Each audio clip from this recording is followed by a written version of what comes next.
Hi అండి, ఎలా ఉన్నారు? అందరూ బాగున్నారా? నేను కూడా బాగున్నాను. ఈరోజు వచ్చేసి మన రెసిపీ ఏంటంటే మేక కాళ్ళు అండి. పులుసు పెట్టాను, సూపర్గా వచ్చింది. మీరు కూడా ట్రై చేసేయండి. ఇది యాక్చువల్లీ సూప్ కూడా చేసుకుంటారండి, కాకపోతే సూపు అనేది ఎక్కువ చెయ్యను నేను. ఎక్కువ పులుసే పెడతాను. పిల్లలకి ఏది ఇష్టమైతే అది ఎక్కువ ఇంట్లో చేస్తాను నేను. పులుసు ఇష్టంగా తింటారు రైస్లో వేసుకొని. సూప్ అయితే మాత్రం నార్మల్గా తాగుతారు కదండి, ఇంకా అందుకనే జలుబులు దగ్గులు ఉన్నప్పుడు సూప్ పెడతా అనమాట.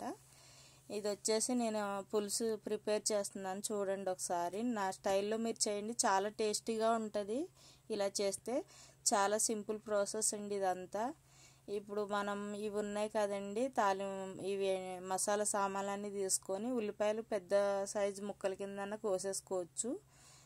చేసుకొని నేను 4 కాళ్ళు తీసుకొని ఆ మసాలా సామాన్లన్నీ వేసేసి ఉల్లిపాయలు పచ్చిమిరపకాయలు వేసేసి బాగా వేగనిచ్చేసానండి. వేగనిచ్చేసి ఇంకా కాళ్ళు, అల్లం వెల్లుల్లిపాయ పేస్టు, సాల్టు, ఇంకా వచ్చేసి పసుపు వేసేసి బాగా మగ్గబెట్టాలి. వాటిని మగ్గబెట్టి ఎన్ని విజిల్స్ వస్తే అంత బాగా ఉడికిపోతుందండి. నేను చాలా విజిల్స్ రానిచ్చాను దీన్ని, అంటే 10 to 12 దాకా రానిచ్చాను అనమాట.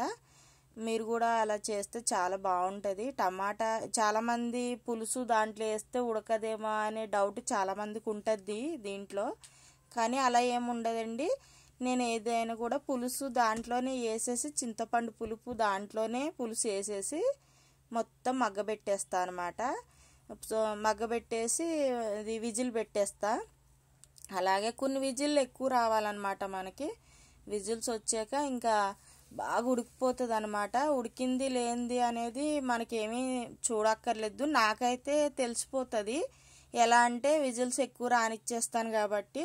మనం ఒక్కసారి చేస్తే రెండోసారి ఇంకా అది అర్థమైపోతుంది కదండి మనకి, అట్లా అనమాట. ఇంకా విజిల్స్ బాగా రానిచ్చిన తర్వాత ఇంకా ఆపేసేసి తీసేసుకోవాలన్నమాట. మన కర్రీ అయితే చాలా టేస్టీగా వచ్చింది, సూపర్గా వస్తుంది. చూడండి, చూస్తుంటేనే నోరు ఊరిపోతుంది అనమాట, చాలా బాగా వస్తుంది. అలా మొత్తము వైట్గా బ్లాక్ దంతా సపరేట్ అయిపోతుంది. అలా అయితే ఉడికిపోయినట్టే మొత్తం మనకనమాట. సూపర్ టేస్టీగా ఉంది. మీరు కూడా ఈ రెసిపీ నచ్చితే లైక్ చేయండి, షేర్ చేయండి, సబ్స్క్రైబ్ చేయండి, కామెంట్ బాక్స్లో కామెంట్ చేయండి.